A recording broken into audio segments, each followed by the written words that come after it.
Hey everybody, welcome to Life Camera Magic. I'm Mark Hathaway. Today we're going to look at a couple of Canon 50mm lenses, the f1.8 and the f1.4. What's the difference and which one should you get? Stay tuned. The first thing you'll notice about these lenses is the price. The f1.8, you can generally find these for just under $100 to about $120. Whereas the f1.4 is going to run about $350. Big price difference. Is it justified? Well, one thing I can tell you with absolute certainty, that the cheaper lens, the autofocus, doesn't work very well. I've had tons and tons of problems with the autofocus on this lens, but it's still a very good lens. It's a sharp lens.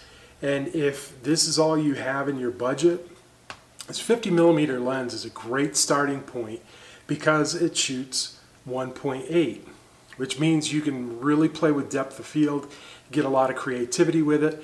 You're probably going to have to rely on manual focus a little bit more, but if you want to start to learn photography and you don't have a lot of money, you can take any Canon body that'll shoot the EF mount and get this lens, and it is a great starting point. If you have more money to spend, I highly recommend going with the 1.4. There's a third 50mm lens, the 1.2, that's L series glass, really expensive. I've never been able to justify that purpose. I don't use these enough for that. This lens has been great, super sharp, autofocus is excellent. I'm extremely happy with it. And this is the one that I use all the time now. I never even use this anymore. But it really did the job when I started and when I didn't have the money to spend on this particular lens. These probably aren't, anybody's number one go-to lens when they first start out. Generally, people like to use a zoom for the variability and the versatility of it, whereas these are a little bit more specialized.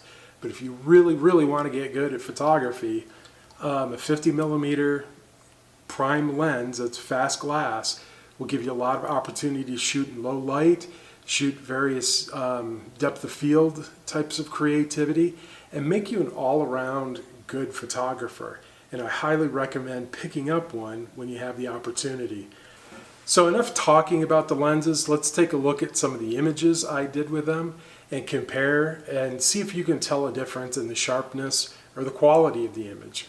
All of these images are shot on the Canon 6D, so it's the same camera body, the same settings, with the one exception of shooting at the 1.8 lens at 1.8 and the 1.4 lens at 1.4. Otherwise, everything else is identical.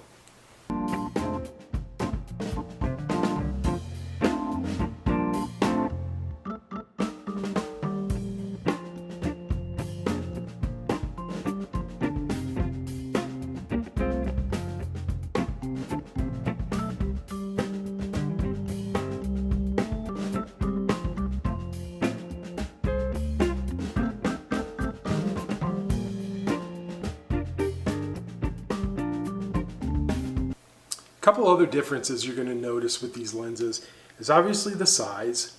This one clearly weighs more than this one, but the quality of construction is significantly better in this one. This is a very inexpensive plastic lens. Really only has one control setting, and that's the switch between autofocus and manual. Long term, I think the 1.4 is going to be a stronger, more reliable lens than the 1.8. So which lens should you buy? It really comes down to your budget. If all you have is about $150 to spend, go with the 1.8. But if you have the $350 or so to get the 1.4, it's well worth the extra money. It's a much better quality lens. I think you're going to be much happier with it. I know I am, and I'm really glad I purchased this lens. So I hope you find this helpful in deciding which lens is best for you. I can't tell you about the much more expensive L-glass lens because I haven't tried it, but out of the 1.8 and the 1.4, I think all around the 1.4 is a great value for the price and it's worked excellent for me, and I'm very happy with it. The 1.8 worked when I couldn't afford the other lens, and primarily I couldn't afford the other lenses because I was buying a bunch of other L glass and just didn't have enough left over. So I threw in the cheaper 50 for something to play around with and try.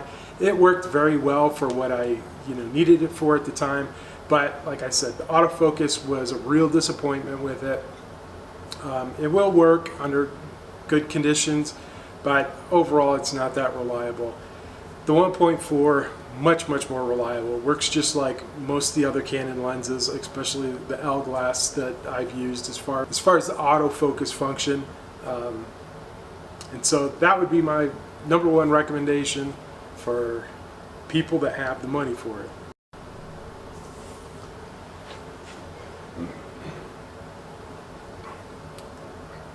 So both of these lenses you can actually make money with. I've shot stock photography with both of these, and the images have sold because the sharpness was good enough for what I was doing, and people liked it and purchased it. So you don't have to worry about that aspect of it. Reliability, the 1.4 is much better, especially if you want to use autofocus. I would definitely go for that. It's a little more professional lens.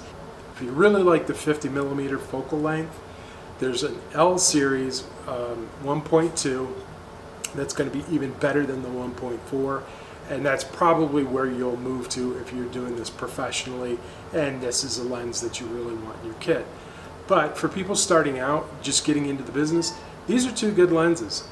They'll work for portraiture. One of the things you can do with this is hold the speed light off to the side while you're taking the picture. Really cool look, not like your standard studio setup. I've used them for street photography. They work well. You have to realize that depending on if you're on a crop body or a full frame. On a crop body, this is getting close to the 85mm, which was kind of a really popular portrait focal length. So you have a lot of versatility with this lens. It's one that's you're gonna have to use your feet rather than relying on the variable zoom lens. So it's gonna get you to move around, look at different angles, and just make better pictures altogether. The other thing,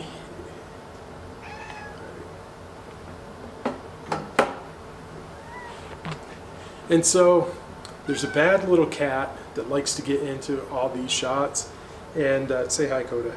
And she gives her approval to this to this review. All right, see you next time, guys.